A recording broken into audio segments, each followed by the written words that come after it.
الحمدللہ رب العالمین والصلاة والسلام علی سید المرسلین وعلی آلہ وصحبہ اجمعین۔ اللہ تعالیٰ اس دنیا میں رسولوں کو اور انبیاء کو کیوں بھیجتا ہے، اس کے کیا اغراض و مقاصد ہیں، اس سلسلے کی کچھ گفتگو ہم نے پچھلی مجالس میں کی تھی۔ اب اس سلسلے کی اگلی گفتگو پیش خدمت ہے۔ انبیاء کو بھیجے جانے کا ایک مقصد انذار اور تبشیر ہوتا ہے۔ انذار کا مطلب ہے ڈرانا، خبردار کرنا، متنبہ کرنا، ٹو وارن پیپل۔ لوگوں اس دعوت کو قبول کرو، یہ حق ہے، یہ تمہارے پیدا کرنے والے کی طرف سے پیغام ہے، یہ اس کی دعوت ہے، اس کو سمجھو۔ ان کو ڈرانا، اگر تم اس دعوت کو قبول نہیں کرو گے تو اس دنیا کے اندر بھی تم پر عذاب آ سکتا ہے، کسی سیلاب کے ذریعے، کسی زلزلے کے ذریعے، کسی خسف ارض کے ذریعے، کسی بارش کے ذریعے، کسی بجلی کے ذریعے، کسی وبا اور بیماری کے ذریعے، یا آپس کی جنگ کے ذریعے اللہ تعالیٰ تمہیں اس دنیا سے مٹا دے گا۔ دنیا میں بھی تم پر عذاب آ سکتا ہے، اور آخرت کا عذاب اس سے بھی بڑھ کر ہے۔ مرتے وقت عذاب ہوگا، جب روح قبض کی جائے گی اس وقت بھی تمہیں سزا دی جائے گی، اور قبر میں بھی تمہیں عذاب دیا جائے گا، اور جب قبر سے تم برآمد کیے جاؤ گے قیامت کے دن بھی تم پر عذاب ہوگا، اور قیامت کی عدالت کے فیصلے کے بعد تمہیں ہمیشہ ہمیشہ کے لیے دوزخ میں، نار میں داخل کر دیا جائے گا، جہاں کھولتا ہوا پانی ہے اور جہاں بھڑکتی ہوئی آگ۔ تو دنیاوی عذاب سے خبردار کرنا، اخروی عذاب سے خبردار کرنا، اس سارے عمل کو انذار کہتے ہیں۔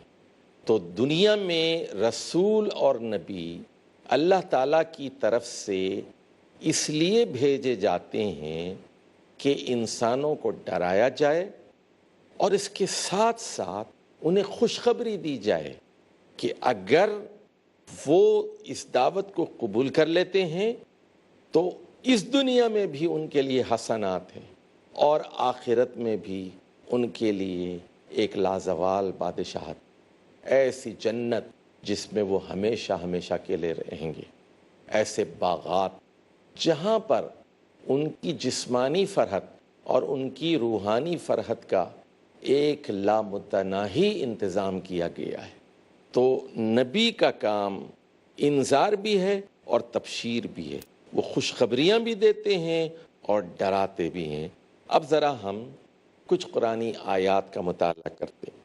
سورۃ الکہف کی آیت نمبر 56 میں کہا گیا وَمَا نُرْسِلُ الْمُرْسَلِينَ إِلَّا مُبَشِّرِينَ وَمُنذِرِينَ، ہم رسولوں کو نہیں بھیجتے مگر منذرین بنا کر اور مبشرین بنا کر، یعنی وہ نذیر بھی ہوتے ہیں اور وہ بشیر بھی ہوتے ہیں، وہ منذر بھی ہوتے ہیں اور مبشر بھی ہوتے ہیں، خوشخبریاں بھی دیتے ہیں اور ڈراتے بھی ہیں، خبردار بھی کرتے ہیں۔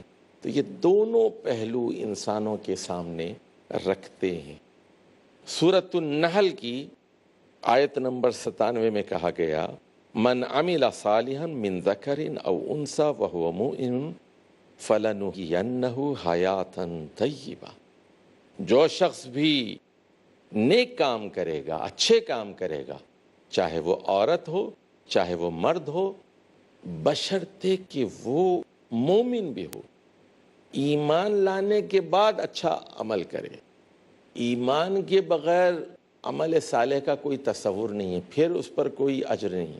ایمان کے بعد اگر وہ نیک کام کرتا ہے تو ہم اس کو ایک بہترین پاکیزہ زندگی عطا کریں گے، پاکیزہ زندگی کا وعدہ دیا گیا۔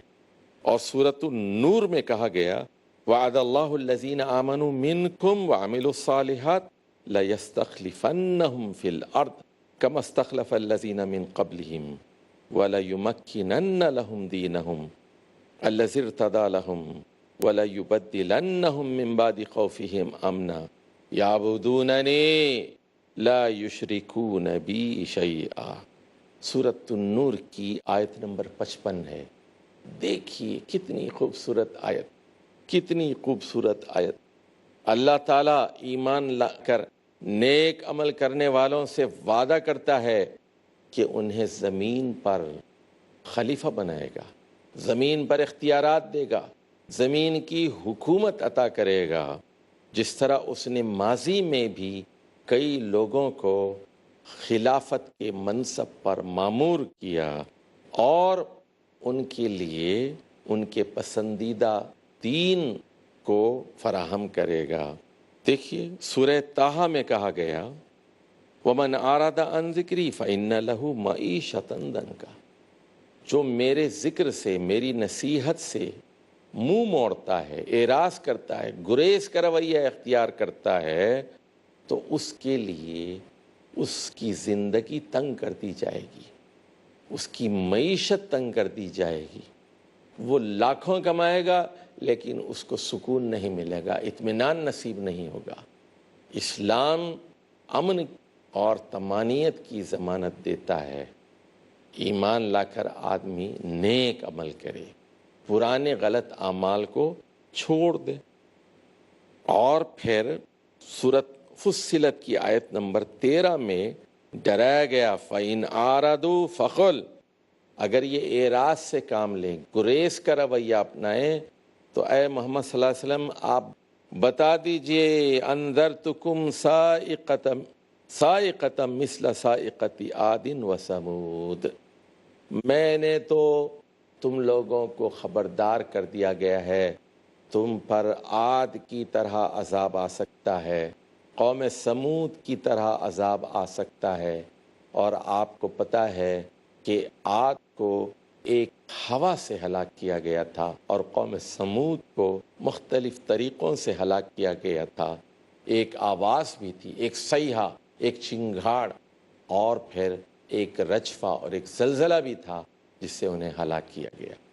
تو رسول اللہ صلی اللہ علیہ وسلم سے بھی یہ بات کہلوائی گئی کہ آپ کی دعوت کو سننے والوں کے لیے بھی اللہ تعالیٰ کی طرف سے یہی قانون ہے اور یہی اصول ہے کہ جو آپ کی دعوت کو ٹھکرائے گا ان پر بھی عاد و سمود کی طرح کا عذاب نازل ہو سکتا ہے۔ سورۃ النساء کی آیت نمبر 14 میں کہا گیا وَمَنْ يَعْصِ اللَّهَ وَرَسُولَهُ وَيَتَعَدَّ حُدُودَهُ يُدْخِلْهُ نَارًا خَالِدًا فِيهَا وَلَهُ عَذَابٌ مُهِينٌ، جو شخص، من نکرہ ہے، عام، جو شخص بھی اللہ کی نافرمانی کرے گا اور اللہ کے رسول محمد مصطفیٰ صلی اللہ علیہ وسلم کی تعلیمات کی نافرمانی کرے گا اور اپنے حدود سے تجاوز کرے گا تو اس کو آگ میں داخل کیا جائے گا جس میں وہ ہمیشہ رہے گا، اور اس کے لیے ذلت کا عذاب ہے، عذاب مہین ہے، اہانت کا عذاب ہے، توہین آمیز عذاب اسے دیا جائے گا۔ نبیوں اور رسولوں کو اللہ تعالیٰ کی طرف سے اس دنیا میں بھیجے جانے کا ایک مقصد یہ بھی ہوتا ہے کہ وہ اپنی فطرت سلیمہ کی طرف لوٹ آئیں۔ اسلام کی دعوت فطرت کی آواز، دنیا میں جو بچہ بھی پیدا ہوتا ہے وہ مسلمان پیدا ہوتا ہے، اور پھر ماحول اس کو یہودی، عیسائی، مجوسی بنا دیتا ہے۔ اسی لیے رسول اللہ صلی اللہ علیہ وسلم نے فرمایا کہ یحودانہ وینصرانہ ویمجسانہ، ماحول اس کو یہودی، عیسائی یا مجوسی بنا دیتا ہے، ورنہ ہر لڑکا فطرت پر پیدا ہوتا ہے اور وہ اللہ تعالیٰ کا مطیع اور فرمان ہوتا ہے، اور توحید کی آواز اس کے ضمیر میں ہوتی ہے، اس کے دل میں ہوتی ہے۔ تو اس کے بعد ایک فکری اور عملی انحراف رونما ہوتا ہے، چنانچہ انبیاء آ کر لوگوں کو اس غلط راستے سے، اس انحراف سے روکتے ہیں۔ یہ انحراف، یہ گمراہی، یہ غلطی فکری اور عقلی بھی ہوتی ہے اور عملی بھی ہوتی ہے۔ مثال کے طور پر حضرت نوح علیہ السلام کی قوم 5 بتوں کی پوجا کرتی تھی، یغوث، یعوق، نصر، سوا اور ود کی۔ یہ فکری گمراہی تھی، عقل کی گمراہی تھی، عقیدے کی گمراہی تھی، اور یہ ایک فکری انحراف، اور اس کا نتیجہ یہی ہے کہ عملی طور پر وہ برا کام کرتے تھے۔ ابراہیم علیہ السلام کی قوم اصنام کی پوجا کرتی تھی، تماثیل کی پوجا کرتی تھی۔ یہ بھی ایک فکری اور عقیدے کا انحراف تھا۔ یہاں ہم ایک چھوٹا سا وقفہ لیتے ہیں، اور وقفے کے بعد ہم گفتگو کریں گے کہ عملی انحراف کی کیا صورتیں ہیں، اور انبیاء علیہ السلام آ کر لوگوں کو اس عملی گمراہی اور انحراف سے کیسے خبردار کرتے ہیں، اور ان کی اصلاح کے لیے کیا کوششیں فرماتے ہیں۔ والسلام علیکم ورحمۃ اللہ وبرکاتہ۔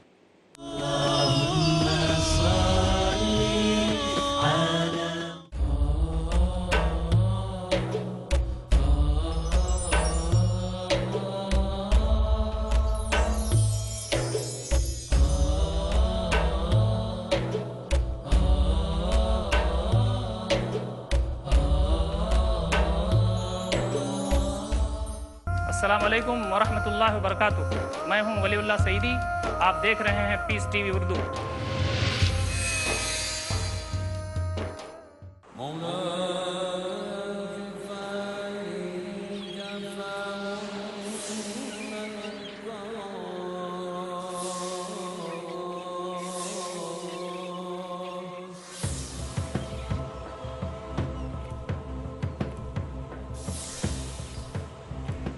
دل ہو زندہ تو ہے منزل کامرانی، ورنہ صبح و شام تو بس ہے آنی جانی۔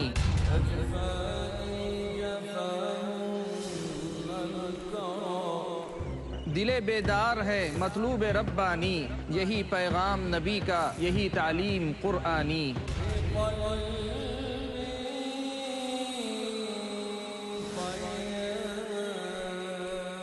دل کیا ہے، دل کی ضرورت کیا ہے، دل کی زندگی کیا ہے، موت کیا ہے؟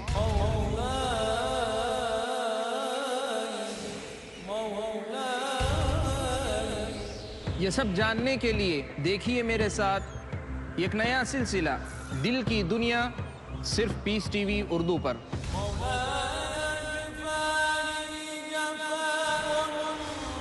صرف مومنوں کا مقدر ہے ایمان کی لازوال روشنی، جو کرتی ہے آباد دل کی دنیا۔ ہر منگل رات 7:30 بجے اور دوبارہ صبح 10:30 بجے انڈیا میں پیس ٹی وی اردو پر۔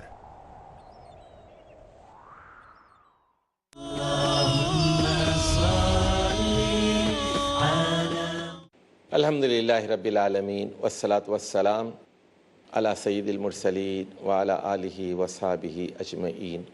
وقفے سے پہلے ہم بات کر رہے تھے کہ انبیاء علیہ السلام کی ایک ذمہ داری یہ ہوتی ہے کہ وہ لوگوں کو فکری گمراہی سے بھی بچائیں اور عملی گمراہی سے بھی بچائیں۔ اور فکری گمراہی عقیدے کی گمراہی ہوتی ہے۔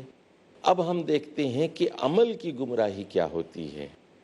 قوم عاد کے بارے میں کہا گیا کہ وہ ایک متکبر قوم تھی، اور وہ یہ کہتی تھی، ایک سپر پاور تھی، وہ کہتی تھی من اشد منا قوتاً، ہم سے بڑی قوت کون سی ہے، ہم سا ہو تو سامنے آئے۔ اور وہ دوسری قوموں پر جبار بن کر جھپٹتے تھے، گاجر مولی کی طرح ان کو کاٹ دیا کرتے تھے۔ بڑے تگڑے لوگ تھے وہ، اور بہت ہی بڑے غرور اور گھمنڈ میں مبتلا تھے۔ یہ تھی قوم عاد، اور علو فی الارض اور استعلاء کے جرم کا شکار تھی۔ لوط علیہ السلام کی قوم ہومو سیکشول تھی، عورتوں سے نکاح کرنے کے بجائے فطری طریقے سے اپنے جنسی جذبات کی تکمیل کرنے کے بجائے وہ مردوں کے ساتھ جنسی تعلق قائم کرتے تھے، فطرت کے خلاف ایک کام کیا کرتے تھے۔ یہ ان کی ایک عملی گمراہی تھی۔ حضرت لوط علیہ السلام نے انہیں اس عملی انحراف سے روکا۔ اسی طرح حضرت شعیب علیہ السلام کی جو قوم تھی وہ ناپ تول میں کمی کرتی تھی، راستوں کو کاٹتی تھی، یعنی راستوں میں بیٹھ کر ڈاکے ڈالا کرتی تھی، چوری کرتی تھی، اور پھر ناپ تول میں کمی، ماپ میں کمی اور ناپ میں کمی، وزن میں کمی، حجم میں کمی، ویٹ میں اور والیوم میں، دونوں میں ڈنڈی مارتی تھی، فی الکیل والمیزان۔ تو معاشی فساد میں مبتلا تھی، ان کے معاشی رویے درست نہیں تھے۔ یہ بھی عملی انحراف اور عملی گمراہی کی ایک شکل تھی۔ ثابت ہوا کہ انبیاء علیہ السلام جب دنیا میں آتے ہیں تو ان کے بھیجے جانے کا ایک مقصد یہ ہوتا ہے کہ وہ فکری اور اعتقادی گمراہیوں سے بھی بچ جائیں اور عملی گمراہیوں سے بھی بچ جائیں، اور اللہ تعالیٰ کی خوشنودی حاصل کر کے اس دنیا کی نعمتوں کو بھی سمیٹ لیں، اور مرنے کے بعد آخرت کی زندگی میں بھی اللہ تعالیٰ کی ابدی نعمتوں سے سرفراز ہو جائیں۔ اب اس سلسلے کی ایک اور ذمہ داری انبیاء کی ہوتی ہے، حق کی شہادت دینا، حق کی گواہی دینا، اور علل اعلان اس کو بتانا، گواہی اور شہادت، تاکہ کوئی حجت باقی نہ رہے۔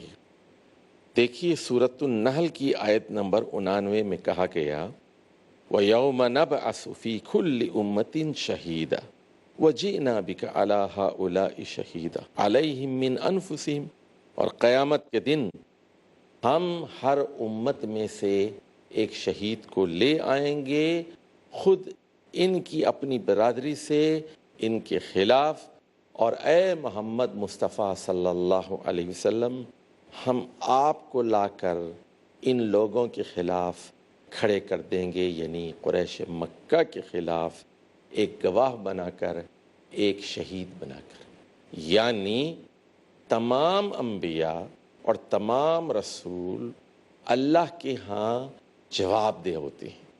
وہ قیامت کے دن گواہی کے کٹہرے میں کھڑے ہوں گے، ہر نبی کو لایا جائے گا، ہر رسول کو لایا جائے گا، اس سے پوچھا جائے گا کہ جو پیغام ہم نے آپ کو دیا تھا کیا وہ آپ نے پیغام لوگوں تک پہنچا دیا؟ جب ان کی گواہی مکمل ہو جائے گی، اس کے بعد لوگوں سے پوچھا جائے گا کیا انہوں نے یہ پیغام پہنچا دیا تھا؟ وہ اعتراف کریں گے۔ اس کے بعد لوگوں سے پوچھا جائے گا اب آپ بتائیے، اتمام حجت ہو چکی تھی، رسولوں نے اپنا فریضہ انجام دے دیا، اب بتائیے آپ کا کیا رد عمل تھا؟ کیا فکری اور عقلی طور پر آپ نے اس کو تسلیم کر لیا؟ کیا عملی طور پر آپ نے اس دعوت کو قبول کیا؟ پھر اب گواہی اور شہادت کے کٹہرے میں دوسرے انسانوں کو لایا جائے گا۔ تو ہر رسول اللہ کے حضور اپنی خدمات کے لیے، اپنی دعوت اور تبلیغ کے لیے شہید ہوتا ہے، گواہ ہوتا ہے اور جواب دہ ہوتا ہے۔ اور سورۃ الملک کی آیت نمبر 8 اور 9 میں وہ پورا نقشہ قیامت کا کھینچا گیا ہے۔ دوزخ کے داروغہ پوچھیں گے الم یاتکم نذیر، اے دوزخ والو کیا تمہارے پاس کوئی نذیر نہیں آیا، کوئی ڈرانے والا نہیں آیا، کوئی خبردار کرنے والا نہیں آیا؟ قالو بلا، وہ کہیں گے، اعتراف کریں گے، بلا، ہاں ہاں کیوں نہیں، نذیر آئے تھے، رسول آئے تھے، شہید آئے تھے۔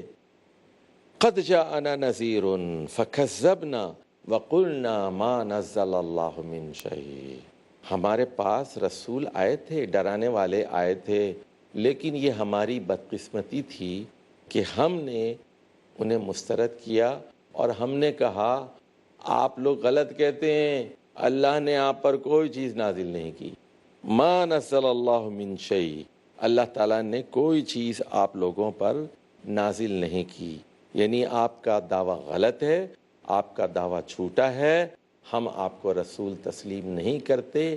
یہ دوزخیوں کا اعتراف ہوگا قیامت کے دن۔ تو اس سے کیا بات معلوم ہوئی کہ رسولوں کی تعلیمات کو قبول کرنا، ان پر غور کرنا اور اس کے بعد اپنی زندگی میں عملی تبدیلیاں لانا ہر انسان کے لیے لازمی اور ضروری ہے، ورنہ وہ ابدی طور پر خسارے اور نقصان میں مبتلا ہو جائے گا۔ اب اس سلسلے کی ایک اور بات ہے، دنیا میں انبیاء اور رسول اس لیے بھی آتے ہیں تاکہ وہ لوگوں کا تزکیہ کریں۔